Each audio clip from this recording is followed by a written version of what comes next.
Greetings and welcome, anime fans. Welcome back to Gamers Den. I'm of course your host, Canis Lupus, back at it again with the Anime Lounge and continue on with our week-long Pokemon Fest. All lining up this Saturday, so don't miss it. Now, as you probably tell from the thumbnail, this is going to be about the Pokemon anime as a whole.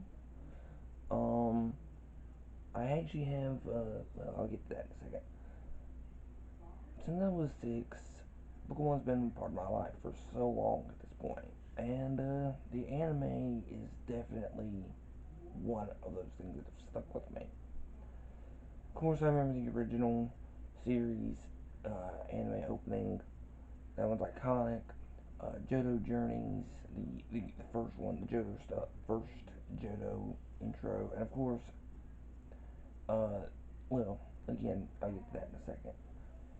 The anime started in Japan short, probably I think about a couple months after the games came out, with the manga and everything else.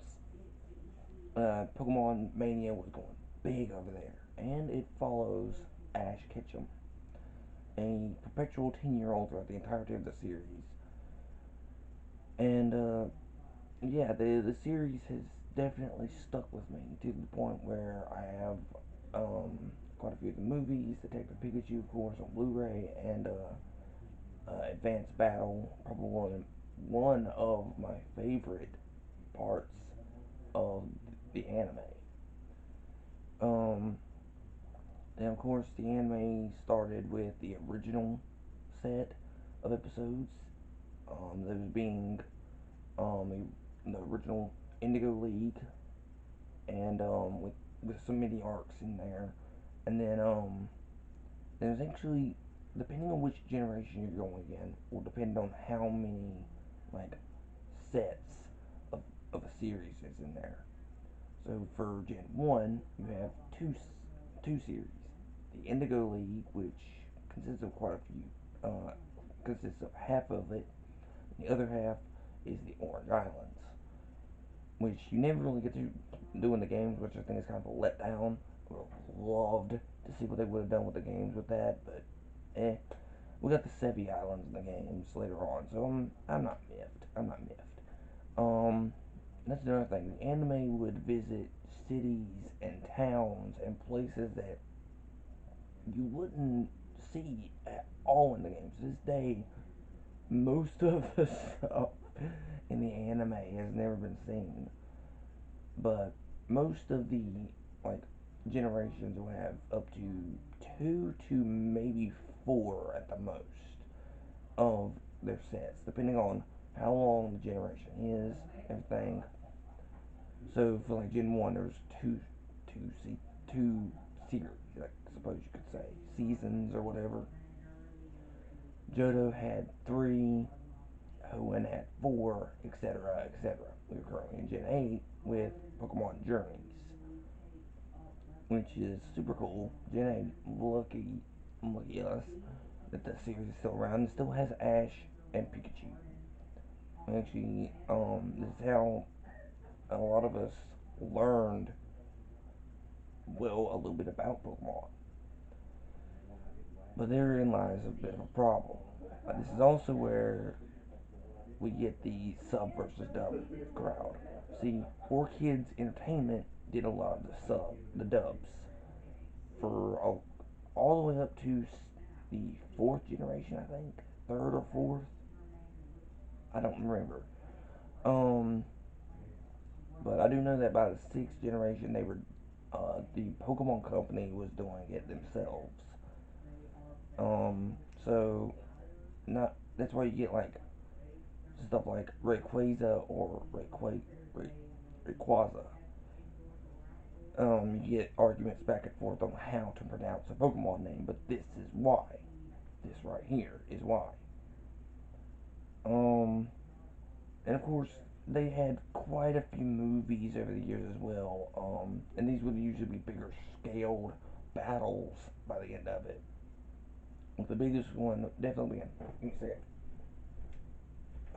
this one, Pokemon, the first movie. have it on DVD, and I had the VHS as well.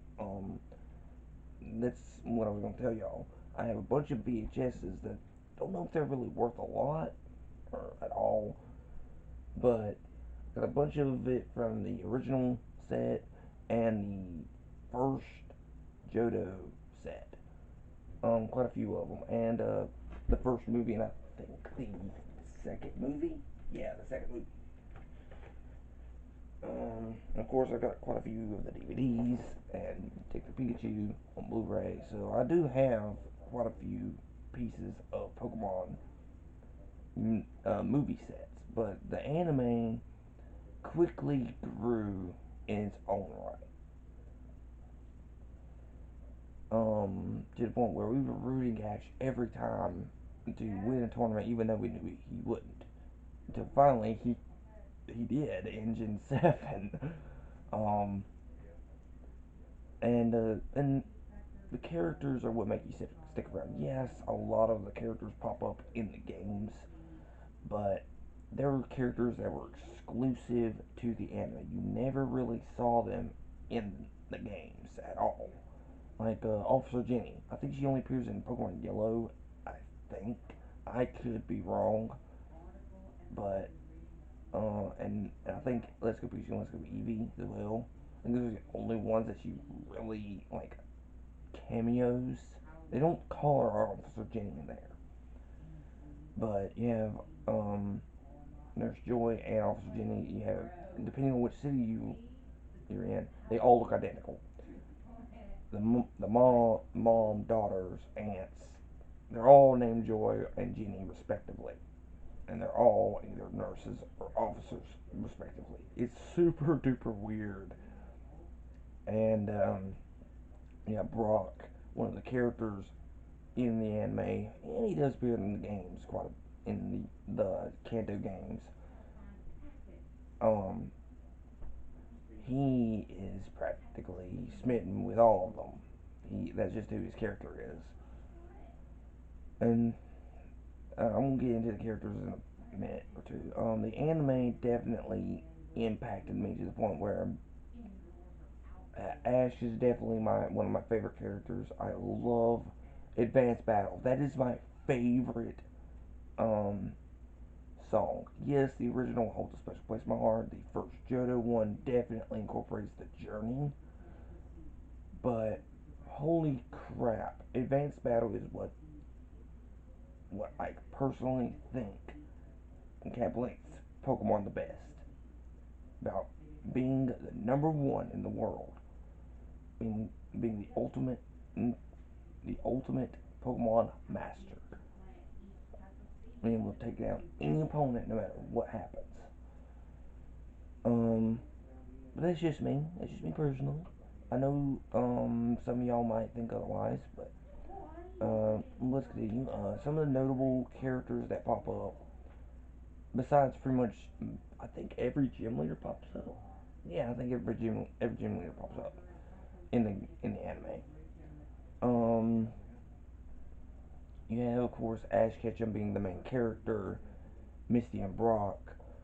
Actually, multiple gym leaders actually follow Ash throughout his adventure, but Misty and Brock are probably the most fleshed out. Um, Misty is a little hot tempered in the anime. Um, she's around Ash's age, and personally, I ship her. I do. Um, and then Brock is definitely he's a little bit old. He's like 17 in the anime, and he's definitely a little more mature. Well, most of the time, he's an excellent cook. Uh, kind of keeps them level-headed and kind of like a sage to Ash, keeping him grounded with this stuff. Um, During Johto, they came back for another round, and then during the Orange Islands, Brock had his own little thing going on at the time. So Tracy, a hated character in the fan base, but I personally didn't mind him. I didn't mind him. I don't know. Stand up in the comments down below if you hated or just kind of bored with the character. That's the general consensus I've seen. I'm just like bored. Dude just wanted to sketch all the Pokemon. He didn't really care about catching them. I think that's noble. Art is art. artists are weird, you know. Um, However, during the Hoenn region, well, yeah, Brock came back again. Actually, he came back. He's come back multiple times throughout the series, to the point where he was in the first four gens as a companion, and then kind of stepped back a little bit during Gens 5 onward. He still pops up, of course. Him, Misty, Brock, and Pikachu, as well as Team Rocket, which I'll get to those guys in a minute, are the only ones that have actually been in every single art style. Then there's, um, might as well talk about Team Rocket. The main ones that we focus on that are in practically every episode after episode 2 are Jesse, James, and Meowth. We also see their boss, Giovanni, and two other characters in the Eradicate, Butch and Cassidy. These two are a little bit better, a little bit more snobbish, and they go way back with Jesse and James. They got a bit of a rivalry going on, but they're a little more evil. See, Jesse and James and Meowth have actually helped save the world in a couple of those movies.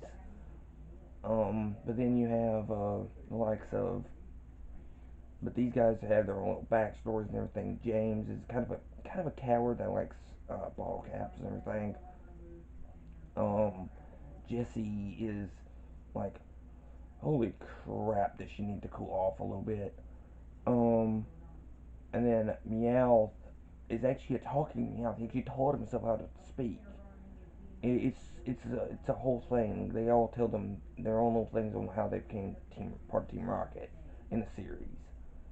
And then later on during the third gen, we get Misty or May and Max, a brother sister. May actually pops up in the games as the girl character, whereas Max doesn't appear in the games, but he's definitely one of my favorite characters. He's a little young. He's not quite 10 yet. I think he's like 6 or 7, but he's super smart. I see big things with this kid if they let these characters age at all. Um, and then during Gen 2 or Gen 4, we got Dawn, who again pops up in the games. And I think the guy characters do pop up in the games as well every now and again. However, during Gen 5, we get the most polarizing. Unfortunately, this is probably the most hated generation, but also it's the one that people like think kind of ended the good run. Where this in the games, it's the anime that people seem to not hang in the Pokemon that you can find. That it's kind of on the fence. It's the whole thing. I'm not gonna get into it, but Iris and Chillin, I didn't mind these characters. Yeah, Iris made me a little mad calling her a kid, even though he's been to 4 generations that she's scared of Drac and scared of ice types. Um, which incidentally is actually my favorite type. I do like ice types. They're just who I am. I like the icy type. But Chillin isn't that bad either. I mean, his little culinary stuff can be a little annoying at times, but he's not bad. Um, Clement and his sister, as well as Serena, pop up in Gen 6. Serena's the only one that's kind of like got the kiss from Ash, but I'm just like, okay, they're nice. She's nice, but I don't ship it. There's a lot of Serena shippers with Ash. Um, yeah, I don't see it. I don't see it. Gen 7, pretty much quite a few of the character. There's so many. I think it was all pretty much. Besides Hal and Lily, you had pretty much every character that wasn't a Kahuna pop up as one of the main characters. It was super cool seeing all these different personalities kind of do. And then now Journeys has Ash being with Hop, which is super cool. It's super cool seeing that. Over the years, various gym leaders and Elite Four members have popped up to the point where I think all of them have at this point. I think every single character from the games have popped up in the anime at some point or other, either in just one episode or a couple. Cynthia was a prominent part of Gen 4. She still pops up every now and again. the professors always seem to pop up, and especially Professor Oak. Um, and of course, Pikachu and the other Pokemon are big parts of it. I think only a few of them aren't. Like a very like minuscule amount, not counting Gen 8. We're still in the middle of that. But over the past 25 years of Pokemon being around, the anime is still stuck around, the manga is still stuck around, and so are the games. Pokemon is still popular, even if it can get a little controversial sometimes and polarizing. And the anime is no different. Now, you probably doubtlessly heard of the Porygon episode, but it was actually like quite a few episodes that are banned for one reason or another. Some are for very legitimate reasons, like a gun being pointed at a um at at, at people in a kids show. It doesn't, unless you're a superhero show. I don't think it should be like that. Um, but that episode in question was the Safari Zone episode, and I really think they should have like done something different. You know, or maybe make it a flare gun, or hell, if you didn't want to make it a gun, just do what you do with Yu-Gi-Oh, and just do finger guns, or or something like that. I don't know, but then again, they'd have to cut out them shooting at just James Meowth. Um, but it did bring in Ash's Tauros, his 30 Tauros that he caught, and well, that's the thing. Suddenly has it in, suddenly has it in the English dub, which is kind of weird. But there are other ones where I think people just need to chill out, like the ones with Jinx. She's changed to purple now and everything, but come on, man, come on. And him infiltrating the Passimian and basically smearing his face to look like a Passimian is considered blackface. I'm just like, bro, you smear mud and everything to mask your scent and everything to make you look like them, the gorillas and everything. That's how Jane Goodall probably more than likely did. The the only way to infiltrate these guys is to mask your scent. It isn't easy. You can't just walk up to a gorilla and think it's going to be hunky dory. These things might look like us, but they are still animals. They are not like us. They may look like us. They may act a little bit like us, but they are far more primal and far more animalistic. They're part of the animal kingdom and not part of the human race for a reason. Humans are their own separate thing. We aren't animals, okay? I might act like it sometimes, but we aren't. That's just my opinion. You can disagree all you want. I don't care. I always won't be saying that. But that's beside the point. These blackface ones, yeah, racial stuff is bad. I will admit that. But they weren't playing it off as a joke. They really weren't. Jinx is based off of a very specific yokai that happens to look like that. The Passimian thing, again, he was trying to infiltrate it. The Passimian herd, or troop, or whatever they're called in there. He wasn't doing anything stupid. He wasn't trying to make a joke with it or anything. Now, sometimes censorship does kind of help. However, with the Genghis Khan episode during Gen 1, it was a very specific piece of dialogue that was actually changed. It doesn't quite make sense why she Misty bopped this kid. Watch the episode, the Genghis Khan episode. You'll understand what I'm talking about. But basically, yeah, he said something dirty in Japan, but he couldn't really say it here. See, that's the thing. In Japan, they had different laws. A little loosey-gooseier with it, with their stuff that they show kids. Here, we're a little more strict. And hell, even with our adult stuff, we can't really show some of this stuff. It's kind of weird how we do things, but let's just, yeah. But the anime definitely impacted me. Advanced Battle, as soon as I hear, oh, I immediately start, I'm immediately happy.